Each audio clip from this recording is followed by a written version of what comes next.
Hey everybody, this is Lori, and I'm really honored on behalf of the Diversity, Equity, and Inclusion Committee to be here sharing with you an exercise that we're going to do in advance of our board retreat that will hopefully begin for us as a board the conversation and the journey into diversity, equity, inclusion, and belonging work. So one of the things we talked about in our committee meeting, our Diversity, Equity, Inclusion Committee meeting, is the fact that this work isn't work on paper. It isn't work that can come from policy to really be able to do this work. I think the way Country Day wants to be able to do this work and to be on the right side of history and to be a leader in this movement where we find ourselves now, we have to take the work on. So there's a phrase I like to use, which is, to do this work, you have to do this work. Meaning, if we as a board are going to say we are going to do the work of diversity and inclusion, and we want to help Country Day kind of find a strategic path on how to do that, we're going to have to embody it and do it ourselves. So this is a way to get at that. This is one of my most favorite exercises to do. I do it with every group and conference that we offer. It's very, very powerful. Everybody from high-level executives, managers, directors, administrators, to emerging leaders and even students. In fact, we've done a version of this exercise in our Conscious Kids program, and we did it with a parent and child, did it together, and it was very powerful. And I think once we get into it, you'll see why it would be so powerful to do this, and maybe it's something you might even want to do with one of your children as well. So it's called the Tree of Life, and it gives us the opportunity to really explore and unpack our identities and how those identities impact us, impact the way we move through the world, impact the way we engage with others. And at best, right, we are able to then better understand our assumptions and our triggers. We can better understand our positionality in terms of gender, race, class, religion, age, all these aspects that we really see playing out kind of at a larger scale. And we can figure out how we can position our own selves within our communities to be more embracing of equity and belonging. So I'm excited for this for us as a group. I will say a couple things, to explore identity and to dig into who we are can be a little uncomfortable, because for some of us, there are aspects of who we are that may have been marked with trauma and may have been marked with oppression or grief or any sort of these negative experiences. So do what you're comfortable doing. We are going to share these, so if there's an aspect of your identity that you just aren't comfortable sharing, then no, please don't. But I do encourage us all to attempt to be as vulnerable and open as we can, because that's what we're going to be asking of Country Day as a community, so the admin, the faculty, and the students. And I really believe that it is unfair to ask of people things that we ourselves cannot do. So I think we need to start this work here in the board and really take it in kind of internally and embody it in such a real way that then we're able to translate it for the larger school community in a strategic way. Okay, so the Tree of Life. Basically what we're going to do is you're going to draw a tree, right? So here's a template, and you're going to draw a tree, and I'll show you the one that I've drawn. And at the bottom is the roots are your values. My hope is that you can think of 3 to 5 values that you would say are the most important to you. So this can be anything from achievement, power, spirituality, wisdom, health, peace. If you haven't ever done a value card sort, there is an attachment in this email that has a values list. And I would say just kind of quickly look at it and see if you can pick 5, pick 3 to 5 of what feels like the most important things to you right now. And that goes at the root, right? That is the root of who we are. We anchor to what is most important to us. And hopefully, if we are living a life of integrity, if we are living a life in alignment, then we are living in accordance with our values, and the actions that we display reflect those values. So that's a whole nother kind of workshop, and it's a really fun one, but we can do that later time. So the values go with your roots, and then the trunk is positive words about you. And I'm really kind of strict about the boundary of saying it's only positive words. And part of this came from working with women leaders who have a harder time owning their strengths. So it's a rule that you have to put only positive words, positive descriptors about you. Yes, we all have our shadow side. Yes, we all have faults. None of us think we're perfect, and we want to own our positives right now. So then as you're working up the tree into the branches are going to be your identities, right? The branches of this tree are the many aspects of the identities that make you who you are. So there's the obvious ones. There's sex, gender, race, class, ethnicity, religion, and then there's some other nuanced ones that still might be very prevalent, and I'll show you some examples of mine, but things like maybe being an academic, being an athlete, being a naturalist, being a daughter, being a husband, being a brother, being adopted, all these other aspects of who we are really do impact us. So it gives you an opportunity now to think about the parts of you and which parts of your identity are the most salient and prevalent in your life. Okay? Then once you get your identities, the leaves are the different ways that those identities impact and influence you. So this may be the places where you're privileged, where these identities have kind of moved you forward in life in a privileged way. It may be where you faced oppression. It may be where you hit bumps in your road. It may be where you face some internal tensions when your identities clash, and I'll talk about that in a little bit as well. So the leaves really give you a chance to look at the parts of who you are and think about how they impact you. Okay, so let me show you mine.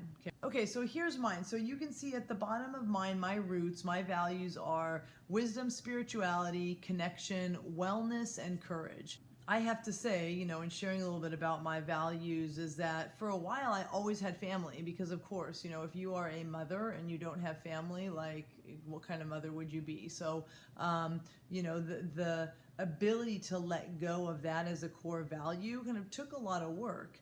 And how I loop it in, okay, here's a trick, right? I loop it in with connection. So I value connection as one of my top 5. So my connection with my kids, with my spouse, with my extended family, it is primary and paramount to me. While I don't exclusively say that it's family, I'm able to kind of bring family in to the way I want to connect with the important people in my life. So that's kind of one example of where you can kind of have your values sort of ebb and flow into each other. So those are my 5 values, and my words are kind, brave, loving, funny, loyal, hardworking, and hopeful. And I'll share a little bit about this too. This is about probably 2 years old. I did it not this summer, but the summer before, so a year and a half old. And when I was doing it, I was gonna write the word smart, and I consciously stopped myself. And I said, I'm not about to put smart up there on the trunk and go and speak to the, 55 people in this room when I share my tree and say, oh yeah, I'm smart. It felt really arrogant and I just left it off. I think it's an example of how clearly we get messages of who we're supposed to be in the world and who we should be. And if I were to do it again, which I should do this again, I would write smart on there because I think I'm smart. I'm in my little domain. And in the particular things that I'm passionate about and interested in, I am smart. So even speaking it kind of gives me a little anxiety just because it feels like, oh my gosh, who would say that? And the question really, I think, is why wouldn't you say that, right? Why wouldn't we own that part of ourselves, especially if we've spent a long time in our lives to kind of learn and try to get to where we are? So there's that part. Okay, now as I look at my branches, I'm going to start on the right-hand side. So, one of the first ones very early on, I was an athlete. I was into fitness. I was the sporty one, kind of from elementary school. I was most likely to be on ESPN in my high school. I was very much kind of the athlete identity was primary for me. And it continued. I mean, it was an identity and it was a love of mine. And the athlete in me really lingered on. So I was a college basketball coach. I was a personal trainer, a master level personal trainer, training advanced athletes for almost 15 years. And I loved it. I loved it. And it was very much who I am. I think I look at a lot of things through the lens of athletics and healthy competition and the shadow sides of competition and teamwork and everything. So I probably would even draw that identity a little bit bigger, that branch a little bit bigger. And even now, you know, in my mind, I'm still a 26-year-old ready to do whatever the heck I want. And my knees, you know, that have no cartilage are like, yeah, no, you know, and my torn rotator cuff shoulder is like, yeah, no, you know, you're not going to serve in tennis the way you used to, and you're not going to run and do all that you used to do. So that's been hard, you know, kind of letting go of sort of what that identity was for me to embrace it as an aging person. And I don't even think and feel that old. But I think just so many years of it has taken a toll on my body, and that's been tough. It is a tough transition. I am still transitioning and kind of embracing what my body is capable of now at this time, and having to let go of what it was before. So there's one part of that. Also, you know, the woman, the feminist, the lesbian, huge parts of who I am. So this is very, very prevalent. I was a women's studies major. I started a Now chapter at Cal Poly. Very prevalent for me and a very strong part of who I am. More recently, I would say in the last, in the last 5 years, more specifically in the last 2 to 3 years, I have really embraced and explored my gender fluidity. And what I have on there on my tree, and what I have on my tree is being androgynous. I think now I would call it gender fluid or gender non-binary. I actually have really strong feelings about pronouns and gender and sex and the distinction, because it is such a personal piece. I have been called sir probably every day of my life. Often when I answer the phone, it's always assumed I'm a sir. Part of it is, without even seeing me, my voice is quite low. And then if you see me, you still maybe think I'm a sir until I turn around, and then people quickly correct themselves. So this has been a big one for me, probably biggest because of my children, in that I don't look like the other moms on campus. So when it comes to the area that we live in and the places that we go, in terms of being a mom, I stick out like a sore thumb. And there always was a piece of me that was worried that my kids were ashamed or embarrassed by that. And when we were together and I would get called sir when they were younger, and they were like, wait, that's our mom, it always worried me that they were going to be ashamed or embarrassed of how I looked and how I dressed, and the fact that I wear more men's clothes and I look much more masculine, and my hair is really short and my voice is low. They say the conversation you don't want to have is the one you need to have, and probably having a serious conversation with my kids just about that would be really helpful and freeing for everybody. But I haven't done it. I haven't done that yet. And, we talk about a lot. We have a very open household, especially with related to gender and kind of feminism and gender roles and stereotypes and everything. And sometimes we joke about it in terms of, they'll joke and say, our mom's really like our dad, or they called you sir. But yeah, that part isn't the easiest. I think that part's probably the hardest part. But I've been embracing that aspect of myself more and more, and it feels really good. Actually, it feels really, really freeing to be able to be that, to be able just kind of to be who I am and allow that. So that's one part. The interesting thing though, and here's where the fluid comes in, is I'm a mother. I birthed all 4 of my children. I birthed them out of my body, which many people feel surprised about that. And I loved that. I loved being a mother. I absolutely loved it. I loved being pregnant. I loved breastfeeding. I loved nurturing the kids. And so there's a way that I feel very connected to the masculine and what society would say is male, and incredibly connected to the feminine and the female. So really, I feel like kind of this perfect blend, or this integrated blend of all that is masculine and feminine, male and female, sort of right here. So definitely been continuing to explore that and what that means for me. I'm divorced, and as we move over to my other side of my tree and explore the Catholic part, you'll see how the Catholic part really rattled the branches over here on the right side, the lesbian, the gender fluid, and the divorce part. So let's shift over to my right side. I will say about the divorce, it's been the hardest thing I've been through, hands down. It probably continues to bring up often grief, sadness, loss, and a myriad of other feelings, and that I don't think is ever going to go away. So I continue to work that part, of my identity. It feels very prevalent. So on the other side, I would say I'm educated, so I do connect with sort of the academic educated side. I'm Latin and Italian, so the Catholic part right below, I've got a mother from Costa Rica and a father from Italy. So I was raised incredibly Catholic, and I actually really connected to the Catholic Church a lot. Up through high school, when my sexuality and my Catholic identity just really kind of exploded into each other, and sexuality won. Yeah, Catholic lost. So I don't identify as that, as Catholic anymore. And for a while, once I had children, because religion was so significant to me and I anchored so much to my faith at different times in my life, I wanted to give that to my children. And we called a bunch of, when the kids were younger and we lived in La Jolla, I emailed a bunch of churches and shared who I was and here's our story and can we come to you? And flat out, we had ministers, priests, kind of people say just, your kids can come but you can. Or you can come and we'll tell the kids, love the sinner, hate the sin. And I thought, hell no. I am not going to have my kids think that I'm a sinner. We're not going to go to a church that doesn't welcome their parents. Like we're not doing that.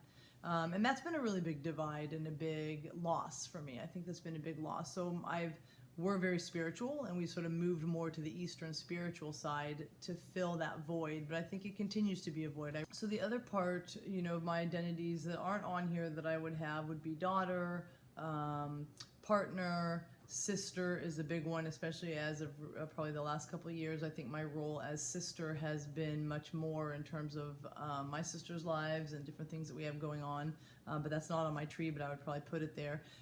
So the socioeconomic part has been, interestingly, a bit of a challenge for me, because this has been the place where I've had the biggest divide between my two closest friends, my best friends that I've had, been my best friends since I was 19 years old. And I'm high SES, I'm kind of upper class, and they're not. And it's one of those kind of unspoken things between us, and it's one of those tricky things when they talk about struggling financially, struggling with healthcare, and I don't have that struggle.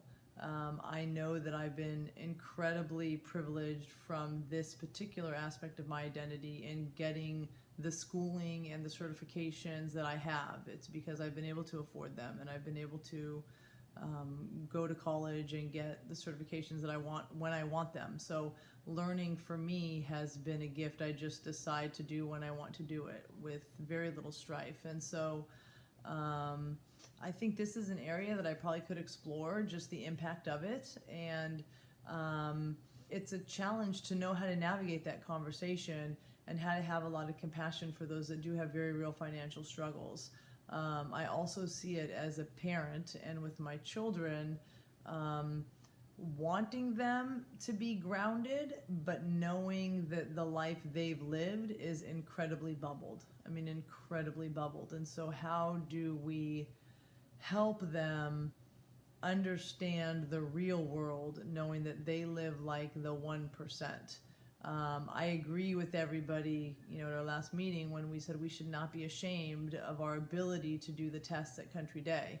On one hand, I can readily say I've worked very, very hard to go to school, to continue to go to school and go to school some more. And I know my school was paid for, and I know I had a ton of privilege around this. So I think that's an important piece of recognizing where that shows up as a privilege. So I can also say that these different identities have shown up more strongly at different times in my life. And I think all of them have a shadow side and a light side, or a light side and a shadow side. I think there's been ways, that even if I've been privileged with a particular identity, it has still brought some difficulty in my life in some way, even if it's just how I engage with people. And so I can also think about from here where my assumptions are, right? Like being educated, I very, very, very, very, very, very much value college. And so the idea that my kids would not go to college is like, no, you're going to college.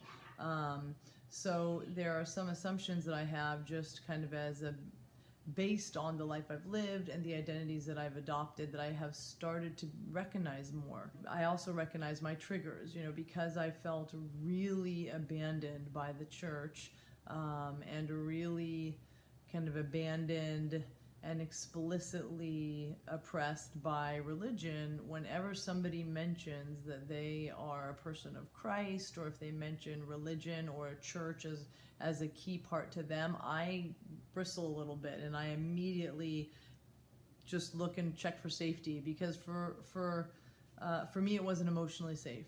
The church was not an emotionally safe place to be 25, 30 years ago for me, and so that still lingers. Things have changed. People are much more open. Even those religious people are much more open, and so I really try to catch myself and be open and willing to just meet somebody where they're at and allow myself to figure out where they're at, and not assume right away that because they say they're Catholic or religious, that means that they're going to be against me. Okay, so there it is. And we have actually a couple other people that are going to be sharing their tree with you that you'll get a chance to look at. And so I now invite you to sort of stop the video. You can pull the template back up if there's an attachment for you, and draw your own tree. There's no right way to draw a tree. It can be a palm tree, a Torrey pines, a pine tree, whatever kind of tree you want. And just give yourself the opportunity to explore who you are, explore your identities, and the way that they have impacted you, so that we can use this as a stepping stone for our work around diversity, equity, inclusion, and belonging for all of us here. Thank you so much, and I look forward to seeing what we all come up with when we meet for our retreat.